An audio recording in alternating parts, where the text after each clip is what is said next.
Thank you. Thank you so much. Great honor. And thank you to my very good friend, Rupert Murdoch. There's only one Rupert that we know. But for helping to keep this history alive, and he's been working on this for a long time. He loves Australia.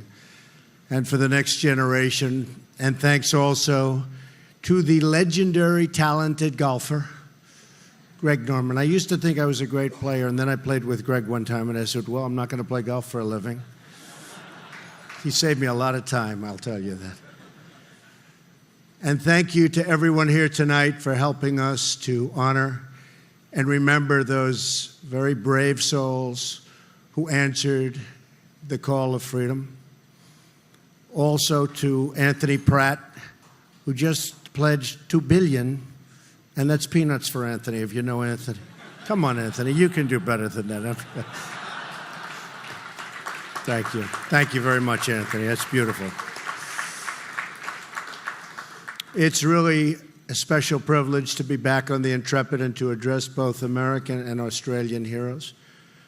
Melania and I are thrilled to be joined by a very, very special Prime Minister and his wonderful wife, Lucy, who I've just gotten to know. And, you know, they said we had a rough phone call. We really didn't have a rough phone call, did we? Everyone's talking about this phone call. The media was saying, what do you think about the phone call? You didn't really hang up. No, we had actually a very nice call, right? Good. Now the record is straight. All of those people back there. Thank goodness. It's true. We had a very nice phone call. A little testy. Got a little bit testy, but that's okay. We've had a very good relationship, and I'm very proud of the relationship. Thank you very much, Malcolm. The Prime Minister and I have just finished a productive discussion about the interests of our two countries. Together, we discussed crucial issues ranging from national security to trade, to immigration and enhanced economic cooperation. We reaffirmed the tremendous friendship between the United States and Australia and the vital importance of our security and our alliance. The armed forces of our two nations are operating side by side almost every day, fighting to defeat ISIS and the scourge of terrorism. And we will eradicate terrorism.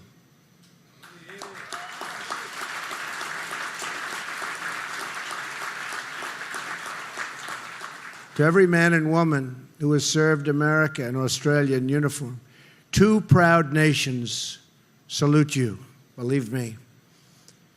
There is no better place to remember the importance of military readiness than this ship. It was laid down just 1 week before the tragic and the tragedy of Pearl Harbor and helped secure freedom in its hour of need. I was proud to share the news that this week my administration reached a historic deal with Congress to end the devastating cuts to the United States military.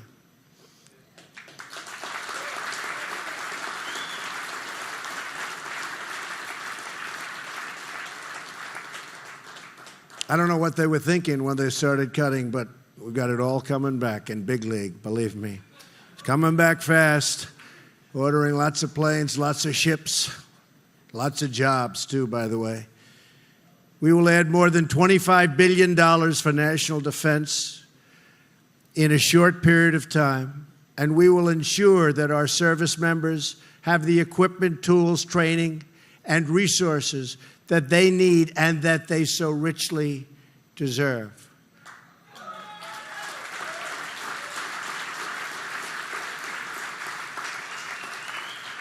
But security also requires friends that you can truly count on. That is why I was pleased to meet with Prime Minister Turnbull and why I'm so glad to be here with you tonight. And we had a great meeting just a little while ago. I want to thank the American-Australian Association for hosting this event, which I've been contributing to, by the way, for years through Rupert, every year. he'd send me this letter, could you please give money? I say, what do I have to do with that, Rupert? And I just keep sending him money, and now I realize that was money well spent. That's great. Right, Rupert? For years, I've been doing my thing for Rupert. And for its decades of work to strengthen the ties between our two countries. They've done a great job. America and Australia are old friends and really natural partners. And with your help, we will remain so for a very, very long time to come.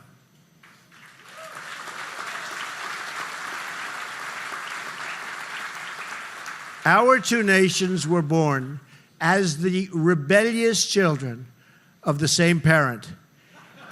It's a very interesting statement. I've heard that before, too, about people.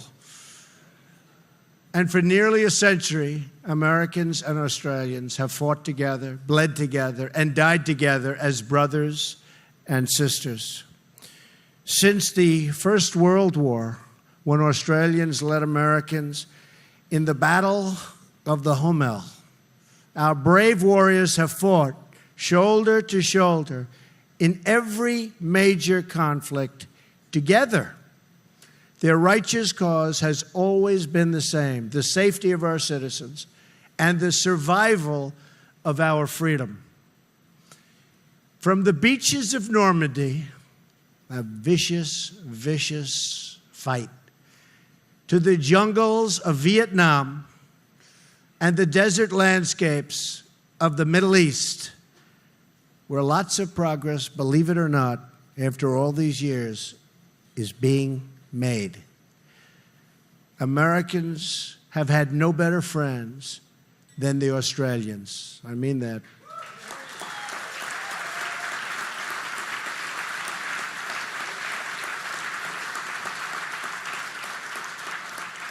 We are proudly and profoundly grateful for Australia's contributions in Syria, Iraq, and Afghanistan, and their help in the fight against terrorism following the terrible attacks of September 11th.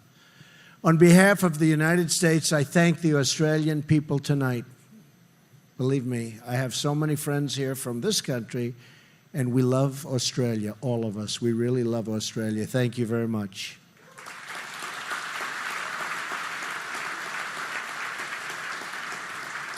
I know there are many active duty service personnel from both nations with us in the audience, and I want to express our gratitude to each and every one of you. We are privileged to be joined by many amazing veterans from our two countries as well, and from so many different conflicts. There are so many conflicts that we fought on and worked on together. And by the way, in all cases, succeeded on. It's nice to win. It's nice to win. And we've won a lot, haven't we, Mr. Prime Minister? We've won a lot. We're going to keep it going, by the way. You've given your love and loyalty to your nations, and tonight a room of grateful patriots says thank you. We are especially honored by the presence tonight of 7 World War II veterans, and we've been talking about them all night, but I should mention their name once again, perhaps for the final time tonight, or we can keep mentioning them because they're worth it. And their names again: John Hancock, Derek Holyoke, Gordon Johnson, Norm Tame, Wendell Thrasher, Roger Spooner, and Bill White. Great, great people. Great.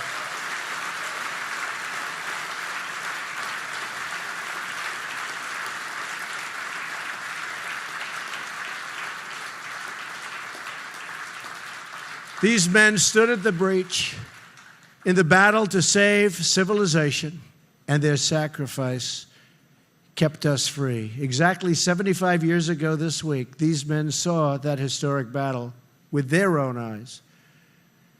And we've also covered that very, very vicious, violent battle but this is a little bit of a different description. But the end result was the same. We won. We won. They saw enemy planes flying toward them by the dozen. They saw the flames erupt into the air, and they saw the true cost of war in the faces of the heroes that never returned.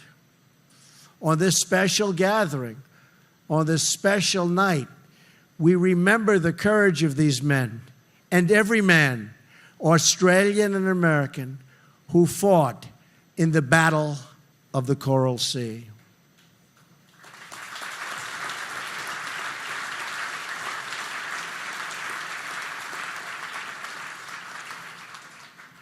The count of the dead goes on, and the number of wounded do not even begin to describe the toughness of the fight and their incredible sacrifice. But perhaps in the story of just one man, we can hope to get a small glimpse of its measure.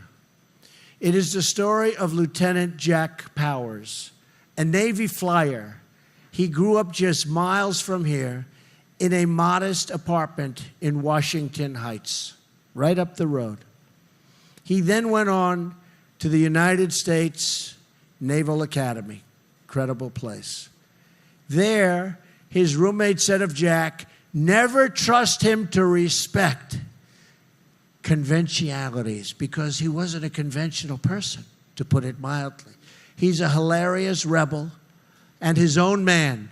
You like him and really like him a lot, but you know what? He's just a different kind of a guy. In other words, he was a New Yorker.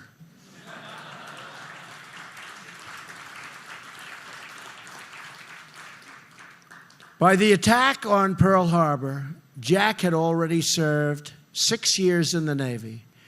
In the 6 months that followed, the Allies suffered many defeats and many, many casualties. Japan captured footholds all across the Pacific and now was closing, and really fast, closing in on Australia. In May 1942, the invasion fleet moved on.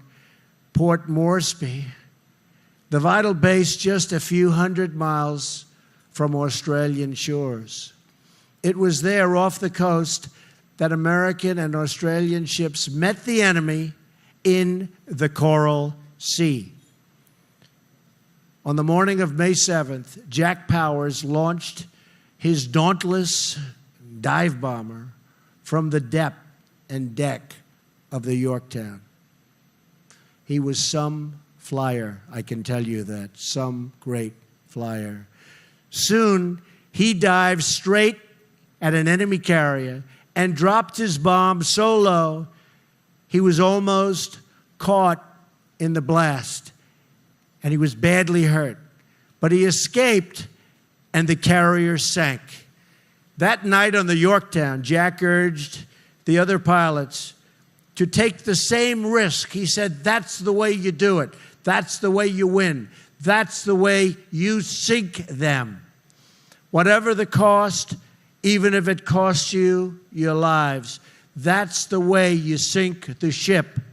The next morning, he pressed his point again. Remember, he said, the folks back home are counting on us. I'm going to get a hit if I have to lay it down right next to that flight deck. In their courage, they turned the tide of the Pacific War. They had tremendous success. They were knocking out ship after ship. That day, Jack flew his plane to another carrier, straight into a hail of oncoming lead and fire, to land a devastating blow on its deck.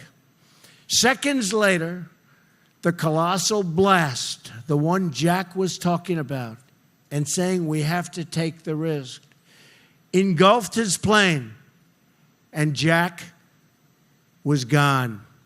He was dead. He was brave, but what a job he did. Sometime before Jack died, he sent a wire home to his father in New York. It read, "Dear Dad, 1,000 miles away doesn't make any difference. Your bad son is thinking of you, hoping that he is worthy of being called a chip off the old block." His father was a tough cookie also. "Now it is we who are thinking of Jack and all those brave souls who fought alongside of him with that incredible form of attack, and especially those who found their final resting place beneath the waters where they waged that greatest of battles. They lost their lives in the fires of war, but gained immortality through their sacrifice. And now, 75 years later, we hope that we are worthy of their deeds in the beautiful, beautiful Coral Sea. We hope to be worthy of the sacrifices made by every service member who has fought in our name, past and present.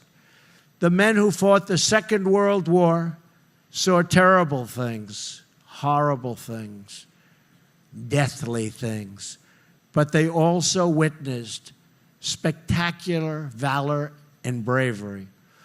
And from the wreckage of that horrible war, they rebuilt their nations and launched civilization to new heights. They knew that together, free people can achieve extraordinary things, and that one hero can make all of the difference in the world. In those Pacific waters, we forged iron bonds between our two countries.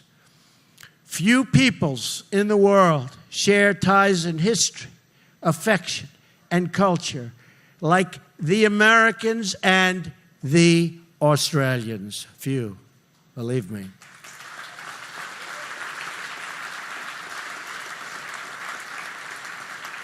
Those ties were sealed with the blood of our fathers and grandfathers, and those same ties are now the priceless heritage we celebrate so beautifully tonight. So with love for our two nations, with pride in our shared history, and with faith in Almighty God, we renew our old friendship, and we pledge our lasting partnership in the search for prosperity and everlasting peace. Mr. Prime Minister, thank you very much. I'm honored that you're here. I'm honored that Mrs. Turnbull is here. And I'm honored that everybody in this room is with us to realize what a great, great relationship our two nations have together. God bless you. God bless our fallen heroes. God bless the Australian people. And God bless the United States of America. Thank you all. Thank you. Thank you. Thank you very much.